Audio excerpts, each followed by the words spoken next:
அருட்பெரும் ஜோதி அருட்பெரும் ஜோதி தனிப்பெருங்கருணை அருட்பெரும் ஜோதி. ஆண்மநேய சான்றோர் பெருமக்களை வள்ளலார்தாசன் வணங்கி வருகின்றேன். வள்ளலார் காட்டும் சுத்த சன்மார்க்கம், அதை பற்றி தான் பொழுது பார்த்துக்கிட்டு இருக்கான். இப்போ சென்ற பதிவில் அருட்பெருஞ்சோதியை லேசாக தொட்டோம். இந்த அருட்பெருஞ்சோதி தான் உண்மை கடவுள் என்பதற்கு ஒரு நிலை கண்டோம். இந்த கடவுள் விளங்கும் இடம்னா வெளிப்படுற இடம்னு வச்சுங்க. விளங்குறத வெளிப்பாடு தான் விளங்குவது. வெளிப்படலைன்னா விளங்காது இல்லை.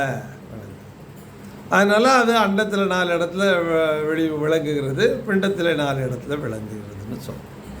அப்போ கனலாக இருக்கும் வரை அது வெளிப்படாது. அதுதான் அருள். அந்த கனலுக்கு பேர் தான் அருள். ஐயா அகவல்லியே குறிப்பிடுறாங்க. உள்ளொளி ஓங்கிட, உயிரொளி விளங்கிட, வெள்ளொளி காட்டிய மெய் அருட்கணலே. இந்த உண்மை என்பது கடவுள் தான் உண்மை. எல்லாம் போய் தான் கடவுள் மட்டும்தான் நித்தியம். அது உண்மை. உண்மை என்பது நித்தியம். ஆகையினால அந்த மெய் எது? அருள் கணல், அருளாகிய கணல் என்று பொருள். அதனால் கணல், அருள் என்பது கணல், அது மெய். அதுதான் எல்லாவற்றிற்கும் மூலம். அது மெய் அருட்கணல். அதனால தான் அருள், அந்த கணல். அதனுடைய வெளிப்பாடு என்ன? ஜோதி, அருள் ஜோதி. அது எங்கும் எல்லாவற்றுக்குள்ளேயும் இருந்து வெளிப்படுவதனாலே அது பெருஞ்சோதி. ஆக கடவுள் என்பது அருள் பெரும் ஜோதி. அந்த இயக்கம் உயிராகவும் உலகாகவும் வெளிப்பட்டு கொண்டே விளங்கிக் கொண்டே இருக்கிறது.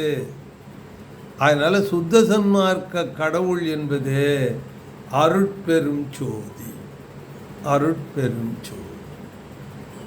இந்த அருட்பெரும் ஜோதி தான் உண்மை கடவுள். அப்போ ஜோதி, அருட்பெருஞ்சோதி. இப்போ விளக்கு, விளக்குக்கு இப்போ அதுலேயும் படிநிலை இருக்குல்ல. விளக்கு, சுடர், ஜோதி. அந்த விளக்கு தோன்றுகிறது, அது சுடராக பரிணமிக்கிறது, ஜோதியாக எல்லாவற்றையும் காட்டுகிறது, விளக்குகிறது. இந்த அருள் தான் எல்லாவற்றையும் கொடுப்பது. அருள்வது அருள். அது கொடுப்பதுக்கு காரணமாக இருப்பது அந்த கணல். அந்த கணல் எல்லாவற்றையும் கொடுப்பதினாலே அது அருள். அப்போ சுத்த சன்மார்க்க கடவுள் என்பது அருள் ஜோதி, அருள் பெரும் ஜோதி. அது உயிராகவும் உலகாகவும் விளங்கி கொண்டு இருக்கின்றது. அதனால் நாம் கடவுள் வழிபாடு என்பது இப்போ உலகாக விளங்கி கொண்டிருக்கின்ற இயக்கத்திற்கு நாம் ஒன்றும் போய் செய்ய முடியாது. அப்போ உயிராக விளங்கி கொண்டிருக்கின்ற அந்த கடவுளின் பகுதிக்கு நாம் அது துன்புறும் போது நாம் இன்பம் செய்தல் வேண்டும். அது துன்பம் அடையும் பொழுது ஒவ்வொரு அறிவு சார்ந்த உயிரும், இந்த அறிவு சார்ந்த உயிருங்கையில் அறிவினுடைய உச்சத்தை அடைந்ததும் மனிதன் மட்டும்தான். பாங்கி அறிவுக்கு விலங்குக்கெல்லாம் உச்ச அறிவு இல்லை. இந்த 5 அறிவோடு முடிஞ்சு போச்சு. 5 அறிவோட முடிஞ்சு போயிடுச்சு. அப்போ அறிவு என்றால் அது 5 அறிவு. 5 அறிவு என்னென்னா புலனறிவுன்னு பேர். 5 புலன்களாலையும் அறிந்து கொள்வது ஐம்புல அறிவு. ஒரு புலன் அறிவதை இன்னொரு புலன் அறியாது. கண்ணால் பார்க்க தான் முடியும், கேட்க முடியாது. காதால் கேட்க தான் முடியும், பார்க்க முடியாது.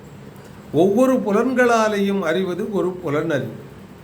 ஆக இந்த புலனறிவு 5 அறிவு. இது கடவுளை பற்றி இந்த அஞ்சறிவு எல்லாம் நினைக்கலை.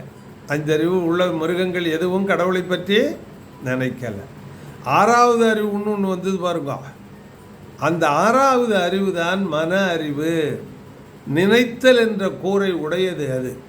அது நினைத்து பார்க்குது, எல்லாவற்றையும் கொண்டு ஊட்டி ஆராய்ந்து எல்லாவற்றுக்கும் மூலம் என்ன என்று இந்த 5 அறிவை கொண்டு ஆய்ந்து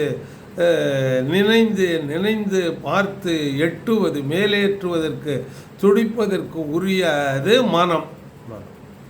அதுதான் ஆறாவது அறிவு. அதான் உற்றறிவு 5, உணர்ந்தறிவு 6, 7 என்று திருமந்திரத்தில் வரும்.